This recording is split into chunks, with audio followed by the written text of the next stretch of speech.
Hey, what's wrong, Jake? Mom, I might be done for.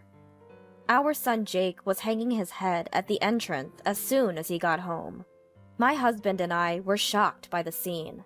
We decided to take him to the living room and ask what was going on. He seemed to come alone today. I wondered where his wife Laura was. But the reason Laura was absent became clear when we heard his story. After a while, Jake regained his composure. My husband and I waited for Jake to speak.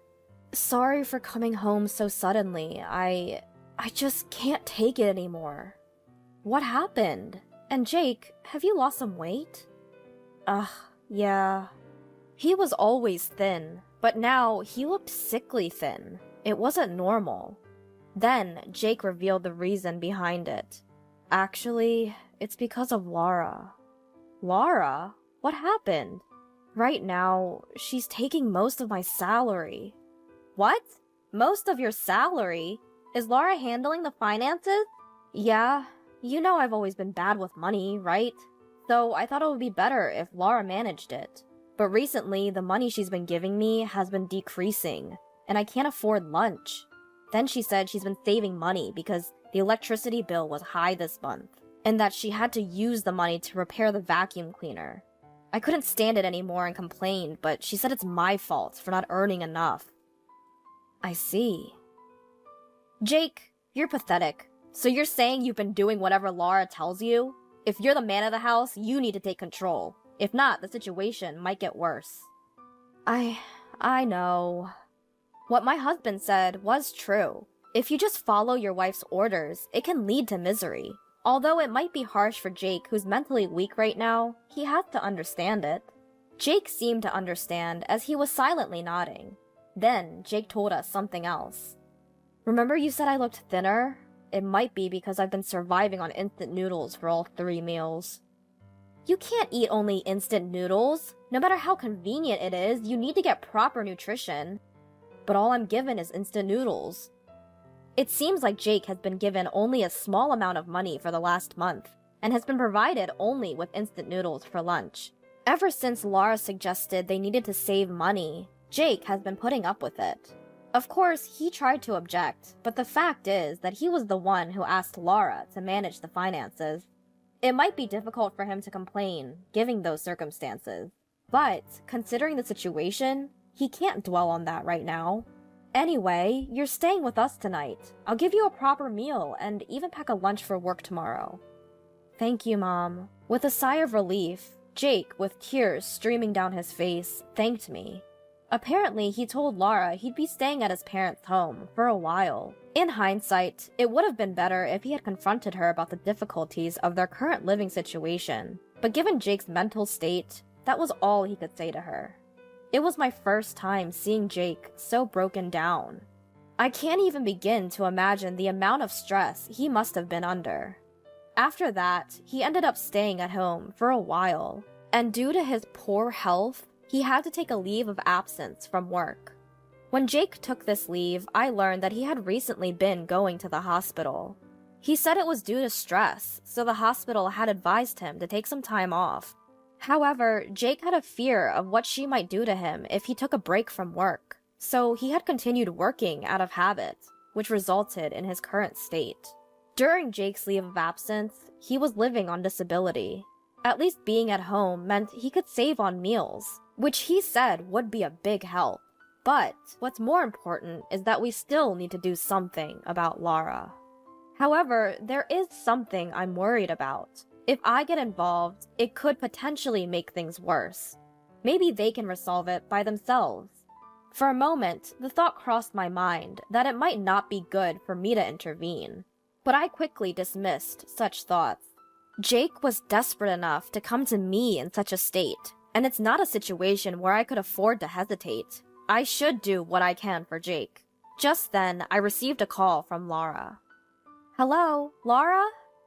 It's been a while, hasn't it, Isabella? Jake's there with you, isn't he? Could you tell him to come home? I'm sorry, but I can't do that. Why not? Jake is trying to abandon his duties as a husband, you know? Are you really okay with that?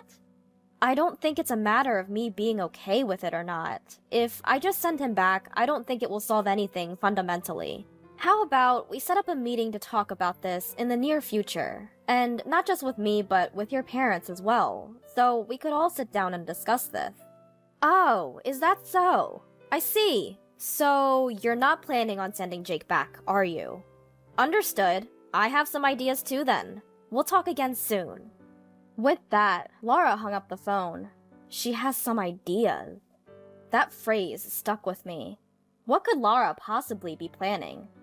Several anxiety-filled days passed. Then, one weekend, my husband Jake and I were relaxing when the doorbell rang. I thought it was the mail or something and checked the intercom monitor. I couldn't believe my eyes. There were Laura and her parents. What should I do? Luckily, Jake hasn't noticed yet. Maybe I can dodge the situation and pretend we're not home. That's what I was thinking. But then I heard, "What's wrong, Jake?" My husband called Jake, and when I looked over, Jake was shaking with his phone in his hand. I then looked at the phone Jake was holding, and there the screen displayed Laura with an incoming call. Jake seemed to be having a reflex of rejection. He couldn't answer the phone. So with Jake's permission, I answered the call. Hello? Oh? Why are you answering the phone? Jake is not feeling well today, so I picked up the phone for him. I see. In that case, I'm worried. So please, let us visit while we have our discussion. We're outside your house right now. I'm sorry. We're actually out at the moment. That's strange. If Jake's phone is there, but you're not home, how does that work? I'm not used to lying, and my lie was easily exposed. Isabella, there's no need to be so cautious. My parents and I are here to have a discussion with you. As she spoke, my husband moved towards the door. It won't help running away from this situation. Might as well settle it now, my curt husband said, opening the front door and welcoming Laura and her parents into our house. Their faces as they entered lacked any hint of a smile. In fact, it seemed as if they were glaring at us. We apologize for the sudden visit. We just heard something from our daughter and thought we should join the conversation. It was probably about something I'd said to Laura the other day. I had suggested we should have a discussion involving both our sets of parents. I hadn't expected them to come unannounced, though. In the tense atmosphere, the discussion began. We explained that Jake had asked Laura to manage their money, but due to her excessive frugality, he had suffered health issues and had not been provided with adequate meals. We also told them that he was currently under medical treatment. However, it seemed that Laura and her parents were convinced by this fact. That's all about Jake's situation. Is there anything you'd like to say? Laura's mother chimed in. But wasn't Jake the one who asked Laura to manage the money? Doesn't he bear some responsibility then? Of course, you're right. If Jake had managed it himself, we wouldn't have this issue. But don't you think surviving on instant noodles for all meals is a bit much? That's none of our business. Maybe it couldn't be helped in order to save money. Is that true, Laura? Yes, it is. I never waste money, but Jake often buys a lot of unnecessary things. What? I didn't buy anything. Stop lying, Jake. She laughed. What? So it was a lie. Just like he tried to pretend he wasn't home today. Like father, like son, I guess. What? Before we knew it, instead of a discussion, it had turned into a situation where Jake and I were being cornered. Every time Jake and I tried to argue, Laura and her parents would shut us down with another point. It seemed our opinions were not being heard, only their one-sided claims continued. Just then, my usually quiet husband, who had been silent until now, slammed the table. At the sound and his sudden action, everyone jumped in surprise. Can I say something? Laura, are you and your parents trying to say that it's all Jake's fault?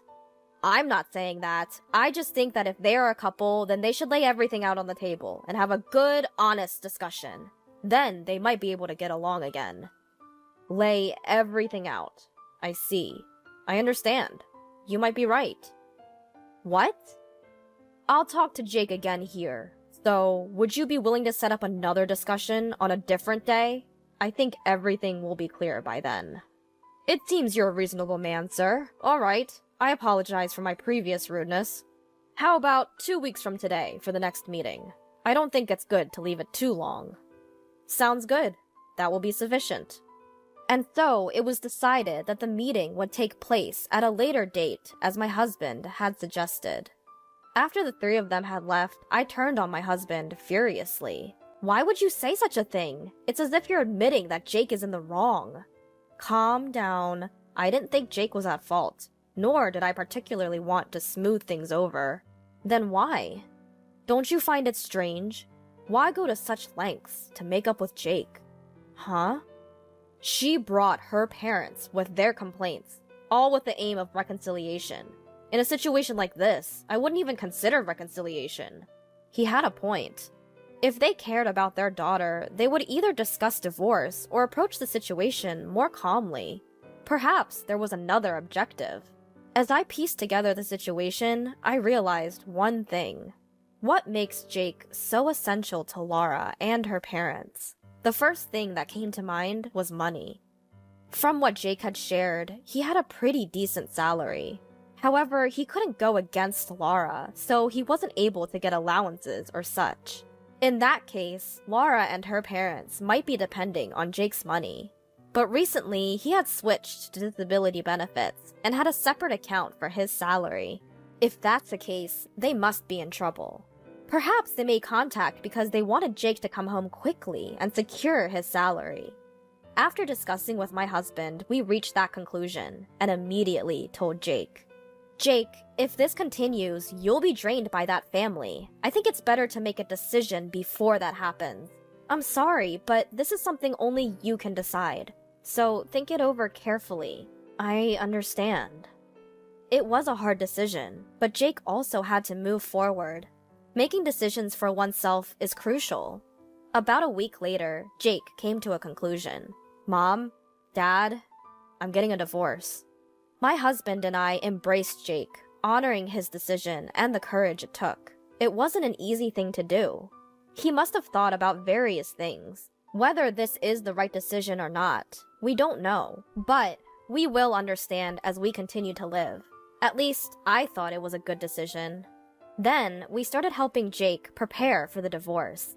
We had to push the meeting back a little because it didn't seem like we would make it in 2 weeks. So we told Laura's family. They made some snide remarks, but knowing that this relationship would soon be over made it bearable. Once everything was ready, we sat and waited for their call. Then, Laura and her father came to our house right away. What's this all about? I didn't hear anything about a divorce mediation. So, this is why you wanted to postpone the meeting. What a joke. Let me tell you, I'm not attending any of this mediation. My daughter will never get a divorce. Laura and her father were furious. It was a natural reaction since they thought there would be no divorce. But the wheels were already in motion. There was no stopping it now. Please, calm down, both of you. Our decision to divorce will not change. Please, leave now. You! Could you please stop? Besides, didn't you say you were going to lay everything out in the open? You're hiding something from us, aren't you? Like how you're taking Jake's money through your daughter. What are you talking about? Stop the poor excuses. We have all the information. It was a bit costly, but we had a detective investigate you. You quit your job last year, didn't you? You're living a pretty comfortable life, aren't you? Taking it easy with a job and living on Jake's money. You have your retirement savings, and there's no problem as long as you keep leeching off Jake. I'm sorry. Then my husband lost his temper. What good does apologizing do now? You've been using the money Jake earned through hard work for your leisure. There's no way I'd ever accept your apology. Laura, you too. If you wanted to help your father after he quit his job, why didn't you use your own money? Using someone else's money for that. Are you some kind of fraudster? Just get out. I don't want to breathe the same air as you for even a moment. Just get lost! With my husband's roar, Laura and her father quickly left. At that moment, it became clear that my husband was the angriest about this whole matter. And so, this incident came to a close. In the mediation that followed, we hired a lawyer and successfully got the divorce. Although not for the full amount, some repayment obligation was established, and Laura's family was ordered to pay.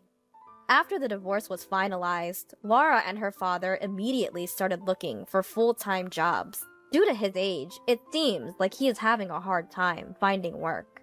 Laura is balancing a day job and a night job, literally working without a break. Since then, Jake's condition has improved and he's returned to work. I was torn about how much I should help this time, but I now think it was good that I did. I want my child to be healthy after all. I don't know what the future holds, but I want Jake to know that he always has two allies.